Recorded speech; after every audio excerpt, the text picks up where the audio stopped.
오늘 본문은 마태복음 16장 24절에서 27절입니다. 제가 군대에서 자대를 배치받을 때 훈련소에서 차출되었습니다. 차출될 때 그 부대가 원하는 몇 가지 조건이 있었습니다.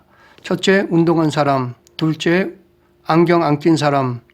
셋째, 키가 170 이상. 넷째, 편부가 아닌 사람이어야 한다고 들었습니다. 소대 배치를 받을 때는 발목이 얇은 사람을 뽑았습니다. 왜냐하면 잘 걷기 때문입니다. 일반 사회에서는 더 많은 조건을 요구합니다. 어학이나 어떤 기술 자격증을 원하는 것은 기본이고 여기에 그 사람만의 특기가 있다면 금상첨화입니다. 이처럼 사람을 뽑아 같이 일하려고 할 때 그 일을 감당할 수 있는 조건을 겸비한 사람을 뽑습니다. 역으로 내가 원하는 곳에 들어가기 위해서는 그곳에서 원하는 조건을 갖추어야 합니다. 그렇기 때문에 혹자는 세상은 준비된 자를 사용한다고 말하기도 합니다. 오늘 본문에서도 이러한 것을 보여주고 있습니다. 가이사랴 빌립보에서 예수님은 제자들에게 사람들이 인자를 누구라 하느냐라고 물으셨습니다. 제자들은 더러는 세례 요한, 더러는 엘리야, 어떤 이는 예레미야나 선지자 중에 하나라고 대답했습니다. 이번에는 제자들에게 너희는 나를 누구라 하느냐라고 물으셨습니다. 시몬 베드로가 주는 그리스도시요 살아계신 하나님의 아들이시라 라고 대답했습니다. 예수님은 그렇게 대답한 베드로에게 복이 있다라고 말씀하셨습니다. 그리고 너는 베드로라. 내가 이 반석 위에 내 교회를 세우리니 음부의 권세가 이기지 못할 것이고 천국의 열쇠를 주신다라고 하셨습니다. 예수님은 베드로를 극찬하셨습니다. 그러면서 자신이 그리스도인 것을 아무에게도 말하지 말라고 경고하셨습니다. 그리고 나서 예수님은 제자들에게 앞으로 자신은 예루살렘에 올라가 장로들과 대제사장들과 서기관들에게 많은 고난을 받고 죽임을 당하고 제3일에 살아날 것을 말씀하셨습니다. 그러자 베드로가 예수님에게 그런 일은 결코 일어나지 않을 것이라고 꾸짖었습니다. 왜냐하면 베드로는 자신이 3년씩이나 시간과 돈을 투자하며 쫓아다녔고 예수님이 유대의 정치적 메시아가 되면 한 자리 좀 차지하려고 했는데 엉뚱한 말씀을 하니까 화가 났기 때문입니다. 즉 본전 생각이 들어서 순간 웃겠던 것입니다. 이에 대한 예수님의 반응은 사탄아 내 뒤로 물러가라. 너는 나를 넘어지게 하는 자로다. 내가 하나님의 일을 생각하지 아니하고 도리어 사람의 일을 생각하는도다. 예수님은 베드로를 크게 책망하셨습니다. 그러시면서 하신 말씀이 오늘 본문 말씀입니다. 본문을 통해 예수님의 제자가 되려면 어떻게 해야 하는가에 대해 살펴보겠습니다. 오늘 본문 24, 25절. 이에 예수께서 제자들에게 이르시되 누구든지 나를 따라오려거든 자기를 부인하고 자기 십자가를 지고 나를 따를 것이니라. 누구든지 제 목숨을 구원하고자 하면 잃을 것이요 누구든지 나를 위하여 제 목숨을 찾으면 찾으리라. 여기서 예수님께서 말씀하신 제자의 조건을 네 가지로 살펴볼 수 있습니다. 첫째, 자기를 부인하고, 여기서 말하는 자기는 옛 자아를 의미합니다. 거듭나기 전에 나입니다. 그리고 부인하는 것은 거절하는 것을 의미합니다. 즉, 옛 자아를 받아들이지 않는 것입니다. 이것은 거듭나기 전의 생각이나 생활 습관을 버리는 것을 말합니다. 덕이 되지 않거나 죄된 습관을 벗어버리고 변화되는 것입니다. 한 예로 술은 절제가 안 되면 마셔서는 안 됩니다. 게임도 절제가 안 되면 해서는 안 됩니다. 자칫 알코올 중독, 게임 중독에 빠질 우려가 있기 때문입니다. 이런 좋지 않은 생활 습관에서 돌이키는 것을 말합니다. 또한 여기서 자기를 예전에 내가 지배를 받던 것으로 볼 수 있습니다. 바꿔 말해 나를 지배한 것들입니다. 즉 내가 삶의 최고 목표로 삼았던 것들을 말합니다. 전에는 이러한 물질, 명예, 권력으로 마음을 채우려고 추구했지만 자기를 부인함으로 더 이상 이것들로부터 지배를 받지 않는 것입니다.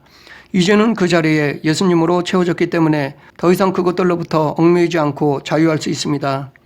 여기서 더 나아가 자아가 죽었기 때문에 내가 사는 것이 아니라 예수 그리스도가 내 안에 사는 것입니다.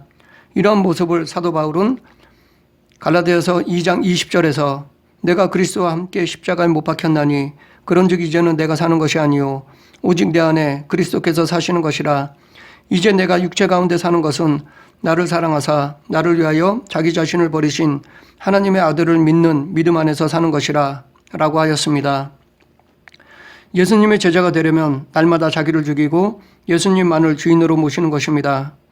그래서 예수님의 다스림을 받는 것입니다. 둘째, 자기 십자가를 지고, 여기서 말하는 자기 십자가는 고난, 죽음을 의미합니다. 즉 예수님을 따르는 데 있어서 고난을 받을 각오, 죽을 각오를 해야 한다는 것입니다. 이 말씀에 본을 보인 사람이 사도 바울이었습니다. 그는 예수님의 제자로 살면서 동족인 유대인으로부터 40에 하나 감한 매를 5번씩이나 맞았습니다. 그리고 3번 태장으로 맞고 1번 돌로 맞았습니다. 돌로 맞은 것은 곧 유대인의 사형이었습니다. 이렇게 죽을 고비를 많이 넘겼습니다. 그뿐 아니라 복음을 전하면서 바다나 강에서도 죽을 고비를 넘기고 이방인들의 공격으로 위기를 여러 번 넘겼습니다. 그만큼 사도 바울은 예수님의 제자로 복음을 전하면서 죽을 고비를 여러 번 넘겼습니다. 그럼에도 불구하고 그는 포기하지 않았습니다. 이처럼 예수님의 제자가 되려면 죽을 각오를 해야 합니다. 어떤 고난과 핍박이 오더라도 굴복해서는 안 됩니다. 참고로 첫째, 자기를 부인하는 것은 자기의 내적인 문제입니다. 자기 자신과의 싸움이라 할 수 있습니다. 둘째, 자기 십자가를 지는 것은 자기의 외적인 문제입니다. 환경, 상황과의 싸움이라 할 수 있습니다. 그러므로 예수님의 제자가 되려면 내적으로나 외적으로 훈련이 되어야 합니다. 예를 들어 동성연애에 대해 많은 사람들이 인정하는 추세로 흐르고 있습니다. 이 시대에 그것을 반대하면 많은 사람들로부터 왕따와 비판을 받습니다. 그럼에도 그것을 인정해서는 안 됩니다. 실제로 그렇게 하면 여러 사람들로부터 비난을 받을 것입니다. 그런 상황에서도 찬성해서는 안 됩니다. 내적, 외적 싸움을 각오해야 합니다. 셋째, 제 목숨을 구원하고자 하면 이룰 것이요. 이것은 자기 스스로 구원을 이루고자 하는 것입니다. 우리는 자기 힘으로 구원을 이루려 해서는 안 됩니다. 왜냐하면 아무리 자력으로 구원하려고 해도 헛된 것이기 때문입니다. 더 정확히 말해 하나님께서 허락하지 않기 때문입니다. 구원은 오직 예수 그리스도로 말미암습니다. 예수께서 이르시되 내가 곧 길이요 진리요 생명이니 나로 말미암지 않고는 아버지께로 올 자가 없느니라. 그러므로 우리는 무엇을 하든지 예수님 안에서 해야 가치가 있는 것입니다. 예수님을 떠나서는 그 모든 것들은 결국은 헛된 것이 되고 맙니다. 그러면 이렇게 자기 힘으로 구원하려는 자의 결말이 무엇입니까? 잃을 것이요. 사망입니다. 즉 영원한 죽음입니다. 왜냐하면 예수님 외에는 구원의 길이 없는데도 다른 길로 구원에 이르려고 하는 것은 헛될 뿐만 아니라 범죄이기 때문입니다. 이는 마치 나라에서 한 가지 방법만을 합법으로 정하면 그 외의 다른 방법은 불법인 것과 같습니다. 그 불법에 대해서는 정죄해야 합니다. 이것이 마땅한 것입니다. 세상의 법은 완전하지 못하여 빈틈이 있습니다. 그래서 사람들은 그 빈틈을 이용하여 편법을 사용하지만 하나님의 법은 그런 편법이 수용되지 않습니다. 이처럼 자기 힘으로 구원을 이루려는 것은 범죄이므로 그들에게 기다리는 것은 사망입니다. 그래서 사도 바울은 로마서 6장 23절에서 의 삭은 사망이요 라고 하였습니다. 예수님의 제자가 되려면 자기 스스로 구원을 이루려 해서는 안 됩니다. 넷째, 나를 위하여 제 목숨을 잃으면 찾으리라. 이것은 예수님을 위해 자기의 가장 귀한 것을 내려놓는 것입니다. 즉 예수님을 위하여 헌신하는 것입니다. 어느 정도로 헌신하냐 하면 우리는 예수님을 위해 목숨까지도 아끼지 말아야 합니다. 그러면 예수님을 위해 목숨을 잃는 자의 결말이 무엇입니까? 찾으리라. 생명을 다시 찾습니다. 예수님의 이 말씀은 마르다와의 대화에서도 찾아볼 수 있습니다.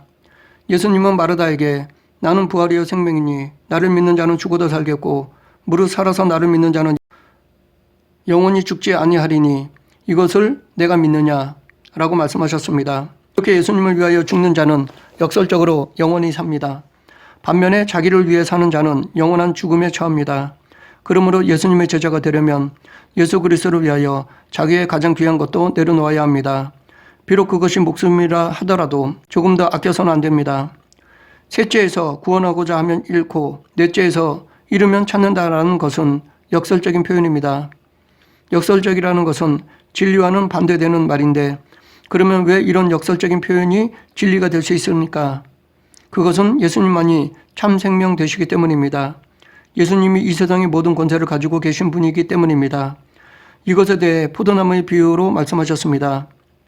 나는 포도나무여 너희는 가지라. 그가 내 안에 내가 그 안에 거하면 사람이 많은 열매를 맺나니 나를 떠나서는 너희가 아무것도 할 수 없음이라. 사람이 내 안에 거하지 아니하면 가지처럼 밖에 버려져 마르나니 사람들이 그것을 모아다가 불에 던져 사르느니라. 여기서 말씀하고 있듯이 예수님을 떠나서는 아무리 대단한 수행이나 고행이나 선행을 해도 다 헛된 것입니다. 온전한 열매를 맺을 수 없습니다. 혹은 열매를 맺어도 그들이 맺는 열매는 자기를 높이는 헛된 열매입니다. 이런 열매를 맺는 자들은 심판을 받습니다. 그러므로 우리는 예수님 안에 거해야 온전한 열매를 맺을 수 있고 그 열매로 인해 참 생명을 얻을 수 있습니다. 인간에게는 생명이 중요합니다. 세상의 무엇으로도 생명을 대신할 수 없습니다. 또한 그 어떠한 것으로도 생명을 연장할 수도 없습니다. 그리고 아무리 모든 것을 갖추어도 생명이 없으면 그것은 헛된 것이 됩니다. 어리석은 부자의 비유에서도 알 수 있습니다. 물론 여기서는 하나님께 대하여 부여치 못한 자의 결말에 대한 가르침이지만 그 내용 안에는 생명이 하나님의 주권에 있다는 것도 다루고 있습니다. 우리에게는 하나님의 사랑으로 영생의 길이 열렸습니다. 하나님께서 당신의 작정하심에 선택하신 자들을 위해 영생을 예비해 두셨습니다. 영생은 예수 그리스도로 말미암아 우리들에게 허락되어졌습니다. 그래서 우리는 예수님을 믿음으로 영생할 수 있게 되었습니다. 하나님이 세상을 이처럼 사랑하사 독생자를 주셨으니 이는 그를 믿는 자마다 멸망하지 않고 영생을 얻게 하려 하심이라. 오늘 본문인 예수님께서는 제자가 되기 위해서 해야 할 4가지를 말씀하시기에 앞서 예수님은 당신이 반드시 앞으로 십자가에 돌아가셔야만 한다는 사실을 예언하셨습니다. 그런데 예수님을 십자가에 못 박는 자들은 장로들, 대제사장들, 서기관들이었습니다. 이들은 종교 지도자들입니다. 하나님의 말씀을 연구하는 자들이었습니다. 즉, 그 당시 하나님의 뜻을 가장 잘 안다고 인정받는 사람들이었습니다. 그런데 이런 자들에게 오히려 예수님은 죽임을 당한다고 말씀하셨습니다. 다시 말해 예수님을 십자가에 매단 사람들이 하나님을 모르는 자들이 아니라 하나님을 잘 믿는다고 하는 자들이었습니다. 이것은 지금 우리들에게도 경계의 말씀이라고 생각합니다. 우리도 하나님을 믿는 그리스도인이라고 하지만 오히려 예수님을 다시 십자가에 못 박는 자가 될 수 있다는 것입니다. 우리도 잘못된 종교적 열심으로 자칫 예수님을 따르기보다는 오히려 방해할 수 있습니다. 그러면서도 당시 종교 지도자들처럼 자기의 행동을 더 의롭다고 생각할 수 있습니다. 남들에게 더 거룩하게 보일 수도 있습니다. 그러므로 우리는 이런 잘못된 열심을 경계해야 합니다. 그러기 위해서는 예수님께서 말씀하신 제자가 되기 위한 4가지 명령에 순종해야 합니다. 자기를 부인하고 자기 십자가를 지고 자기 목숨을 구하지 않고 예수님을 위해 목숨을 내려놓는 것을 기억하고 실천해야 합니다. 만약 예수님의 제자라고 하면서 위에 4가지를 행하지 않는다면 하나님은 그를 예수님의 제자로 인정하지 않으십니다. 그뿐 아니라 그를 철저히 심판하십니다. 27절 인자가 아버지의 영광으로 그 천사들과 함께 오리니 그때에 각 사람이 행한 대로 갚으리라. 하나님은 행한 대로 심판하십니다. 마가복음에서는 여기 행한 대로 갚음을 더 구체적으로 말하고 있습니다. 누구든지 이 음란하고 죄 많은 세대에서 나와 내 말을 부끄러워하면 인자도 아버지의 영광으로 거룩한 천사들과 함께 올 때에 그 사람을 부끄러워하리라. 즉 예수님을 부끄러워하면 예수님께서도 그를 부끄러워하신다는 것입니다. 그러나 예수님을 위하여 목숨을 아끼지 않고 예수님을 하나님의 아들로 구원자로 고백한다면 예수님께서는 책임져 주십니다. 부활과 영생을 주십니다. 그러므로 우리는 어떠한 상황에서도 배교하지 않고 예수님을 그리스도로 고백해야 할 것입니다. 복음이 이성이나 과학에 비해 어리석게 보여도 부끄러워해서는 안 됩니다. 복음을 기쁘게 여겨야 합니다. 초대교회 사람들은 핍박 중에서도 예수님의 제자로 충성을 다했습니다. 우리는 이것을 초대교회 때의 폴리갑을 통해 알 수 있습니다. 로마 황제인 마르쿠스 아울렐리우스는 처음에는 기독교에 대해 우호적이었습니다. 그러나 아첨하는 자들의 영향을 받아 기독교인들을 박해하기 시작했습니다. 그의 박해는 참혹했습니다. 그러나 대부분의 그리스도인들은 갖은 고문과 박해 속에서도 자신들의 신앙을 지켰습니다.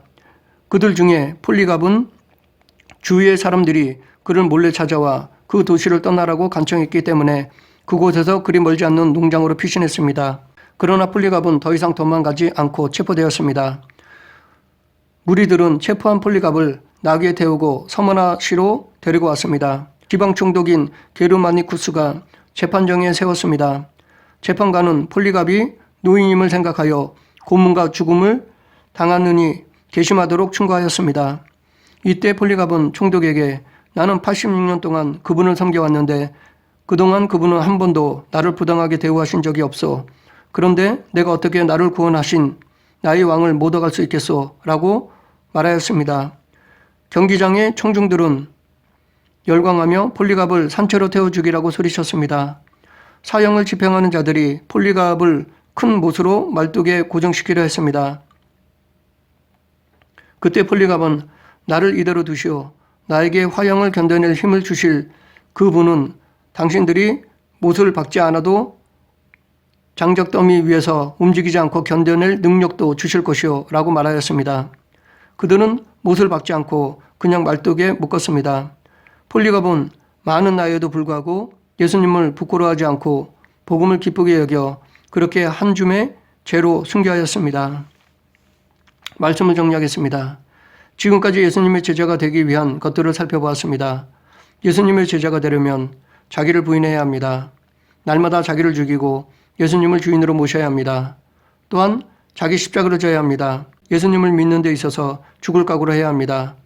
그리고 자기 스스로 구원을 이루려 해서는 안 됩니다. 예수님을 구원자로 영접해야 합니다. 마지막으로 예수 그리스도를 위해 나의 가장 귀한 것을 아껴서는 안 됩니다. 이렇게 순종하여 예수님의 제자가 되면 부활과 영생을 허락해 주십니다. 반면에 순종하지 않는 자에게는 행한 대로 심판하십니다. 그러므로 우리는 순종하여 예수님의 제자가 되어야 합니다. 순종하여 예수님의 제자가 되어 구원받는 저와 여러분이 되길 간절히 축원합니다. 기도하겠습니다.